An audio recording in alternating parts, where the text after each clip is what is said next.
नरेंद्र मोदी जी खुद कहते हैं, कई बार उन्होंने कहा झूठ बोलो, जोर से बोलो, बार बार बोलो। कर्नाटक और हिमाचल में हमने की, उसको चुरा कर लाडली बहना ले आए। उनके तो दिमाग में भी बात नहीं थी। ये महिला शक्ति को हम लोग समझ नहीं पा रहे हैं।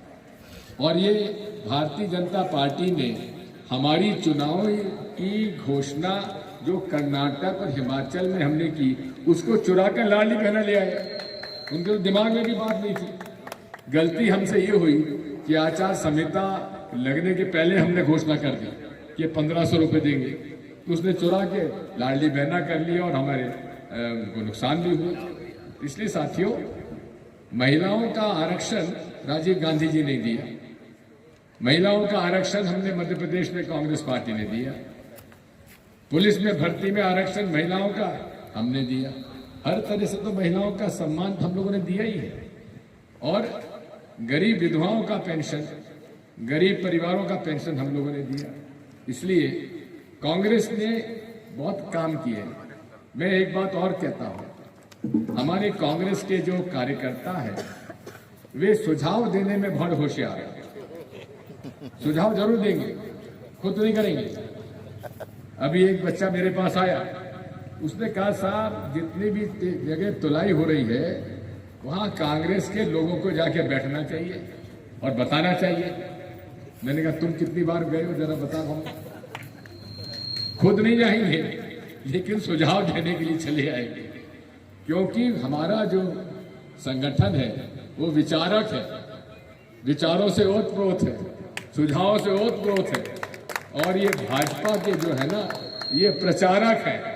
इनको तो कान में एक बात कह दो, झूठ बोलो, तो झूठ बोलते बोलते पता नहीं कहां ले जाएंगे तुम्हें। इनको सिखाया जाता है, झूठ बोलना सिखाया जाता है।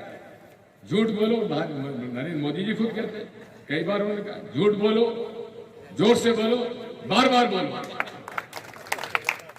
अभी मैं नलखेड़ा गया था, रास्ते में पड़ाना सारंगपुर के बीच में एक एक्सीडेंट हो गया।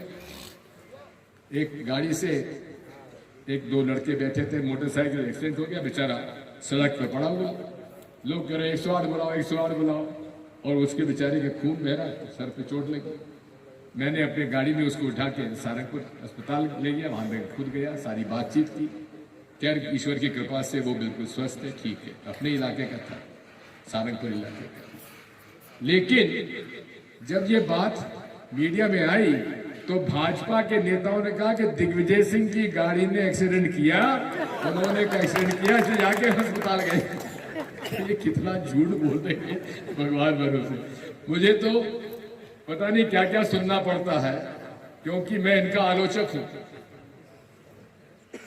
इनके कमजोरियों को मैं पकड़ता हूं, इनके कमजोरियों को उजागर करता हूं। राज्यसभा में हूं, इनके खिलाफ बोलता हूं, इनके प्रश्नों का, हमारे प्रश्नों को देता हूं वहां पर कि कहां का इन्होंने गड़बड़ियां की हैं। और एक बात के लिए मैं आपसे कहना चाहता हूं, जब जब मैंने भारतीय जनता पार्टी पर आरोप लगाए, तो चाहे नरेंद्र मोदी हो, चाहे अमित शाह है, चाहे अमित शाह जी हो, उनको दिग्विजय सिंह का नाम लेके कहना पड़ा कि दिग्विजय सिंह ने ये बात कही है, इसको हमने कहा। बात यह है कि आखिर नेता किस बात का होता है? नेता वो होता है जो जनता की लड़ाई लड़े। नेता वो होता है जो विचारों से लड़ाई लड़ता है। हमारी विचारधारा महात्मा गांधी की विचारधारा है, सांप्रदायिक सद्भाव की विचारधारा है,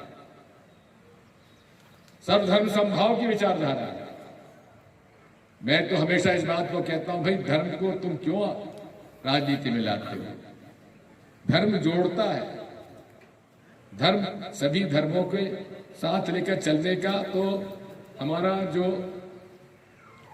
शास्त्रों में, हमारे वेदों में है कि सभी का सम्मान करना। स्वामी विवेकानंद जी का भाषण आप सुन लो, उन्होंने तो यही कहा था कि हमारा भारत का सनातन धर्म हजारों साल पुराना, सभी विचारधारा और सभी धर्मों का सम्मान करना हमारा धर्म है। इसलिए साथियों, आज तो हालत ये हो गई है कि जो भाजपा में है वो राम जी के भक्त है, जो भाजपा में नहीं है वो भगवान राम के विरोधी है। अब ये बताइए, ये भगवान राम को भी तुम तो अलग अलग बांट रहे हो। अरे हम तो भगवान राम के थे, हैं और रहेंगे, आप भी हो, हमें कोई दिक्कत नहीं है। लेकिन अभी यहाँ पर कोई पंडित जी बैठे हैं यहाँ पर मंच पे, पंडित जी अब आप बताओ, आप मंदिर में पूजा यहाँ करते हो, यहाँ मंदिर का निर्माण हुआ होगा, तो मंदिर का निर्माण पूरा होने पर ही तो प्राण प्रतिष्ठा हुई होगी है? अगर अपूर्ण मंदिर की प्राण प्रतिष्ठा कभी हुई है क्या? नहीं हो सकती। फिर अयोध्या जी में क्यों हो गई? चुनाव है। बात वही है कि वो करे तो चुनाव है और हम कर दे तो पापी है। बात यह है कि भगवान राम का मंदिर बनता तो रामलला तो रामनवमी पर आए थे, उसी दिन प्राण प्रतिष्ठा करा देते। और हम तो इस बात को कहते हैं, अरे दिग्विजय सिंह जी से कई बार पूछा जाता है कि आप जाएंगे क्या अयोध्या जी में? मैंने कहा मंदिर निर्माण के पहले भी हनुमानगढ़ी गया था और रामलला के मंदिर में गया था। वहाँ कनक भवन में हमारा ओरछा राज्य का बड़ा सुंदर कनक भवन का राम मंदिर है, वहां भी गया हूं मैं। लेकिन जाऊंगा कब? जब मंदिर का निर्माण पूरा हो जाएगा, कलश लग जाएगा, ध्वज चढ़ जाएगा, तब अकेला थोड़ी जाऊंगा, आप लोग भी साथ चलना, साथ साथ चलना। बात वही है, हम सब ईश्वर को मानते हैं। हमारे मुसलमान भाई है वो इस्लाम धर्म को मानते हैं, मोहम्मद साहब को मानते हैं। हमारे सिख भाई हैं वो गुरु ग्रंथ साहब को मानते हैं। ईसाई लोग जो हैं वो जीसस क्राइस्ट को मानते हैं। तो धर्म अलग अलग हो सकते हैं, लेकिन इंसानियत ही मूल आधार है हर धर्म का। हर धर्म क्या सिखाता है? इंसानियत। और हमारे सनातन धर्म में पंडित जी आप ही हमसे नारा लगवाते हो, धर्म की अधर्म का, प्राणियों में और विश्व का। और विश्व में तो हिंदू मुसलमान सभी आ जाते हैं, फिर क्यों भेदभाव हो? यही बात मैं कहता हूं। तो दिग्विजय सिंह अधर्मी है, ये पापी है, ये दुष्ट है, ये राष्ट्रद्रोह करता है। राष्ट्रद्रोह करने वाले तो और लोग हैं जो पाकिस्तान की ISI एजेंसी के लिए जासूसी करते हैं, पैसा लेते हैं। मेरे पास प्रमाण जब मैं देता हूं तो मेरे खिलाफ मुकदमा दायर कर देते हैं। जब मैं प्रमाण सामने रख देता हूं तो फिर भाग जाते हैं। बात मैं आपसे कह रहा हूं, मेरी लड़ाई तो इनकी है। मेरे कांग्रेसी मुझे डांटते हैं कई बार कि साहब बात इनके बारे में मत किया करो। अरे भाई क्यों ना किया करो? सच्चाई बोलना कोई पाप है?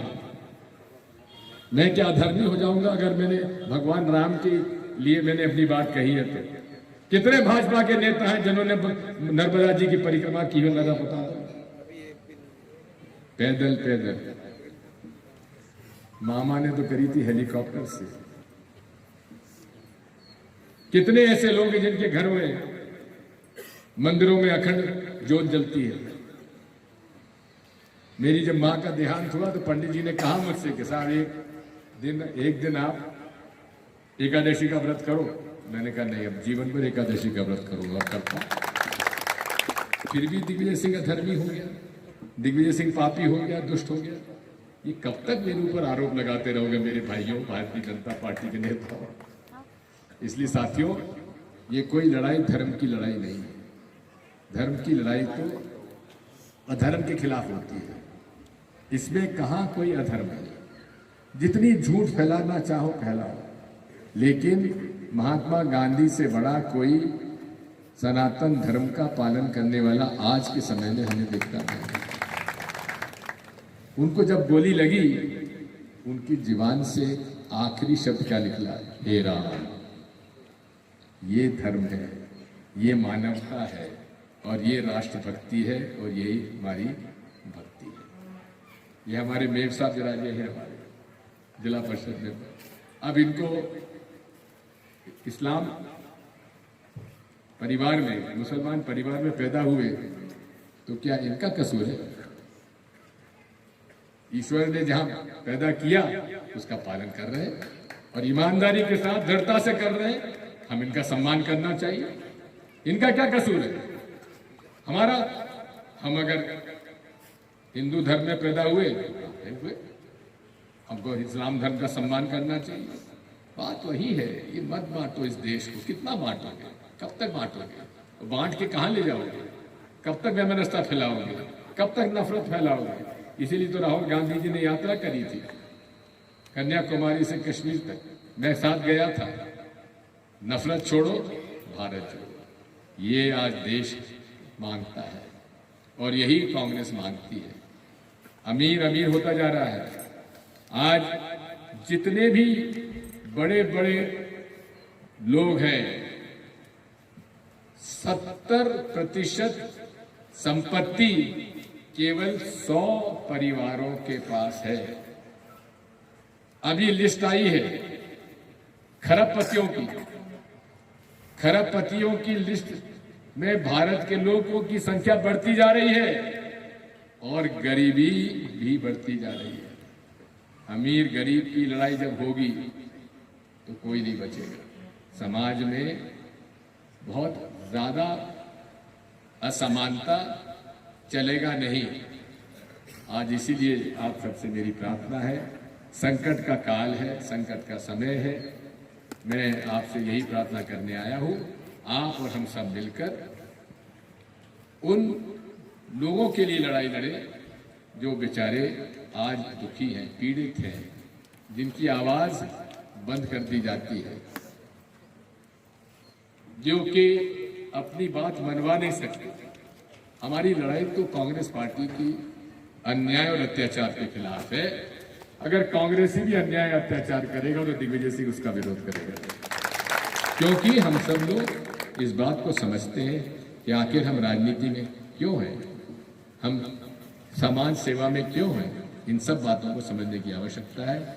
आप सबसे मेरी प्रार्थना है, अब ये लड़ाई तो पोलिंग बूथ पर हमारे अध्यक्ष जी आपको ये लड़ना है। आप बीएलए कौन है यहाँ के? आप आओ। और हमारे पोलिंग एजेंट कौन कौन बने थे यहाँ? हैं? हर्षपाल है, ये भी आओ। आ जाओ आ जाओ आ जाओ आ जाओ आओ। शेर सिंह जी आओ, तेज सिंह जी आओ, ये भी थे। आओ। अरे अरे वाह वाह वाह। बात ये है, मेरे योद्धा ये लोग हैं। हाथ उठाओ। यही लोग हैं जो कि लड़ाई लड़ते हैं। जो पोलिंग बूथ पे लड़ाई लड़ता है वही सच्चा कांग्रेसी योद्धा है। हम इस बात को स्वीकार करते हैं। इसलिए साथियों, आप सबसे मेरी प्रार्थना है, ये चुनाव आपका है, लेकिन इसके बाद जवाबदारी हमारे पूर्वज जी महाराज हमारी है कि जितने भी हमारे पोलिंग एजेंट होते हैं, जितने भी हमारे बीएलए होते हैं जो कि जमीन पे लड़ते हैं, उनके लिए अलग से आपको अपना कार्ड बनवाना पड़ेगा। चाहे हम लोग जीते या हारे, कम से कम मेरे घर में तो उनका पूरा सम्मान होगा जो बहुत बहुत धन्यवाद।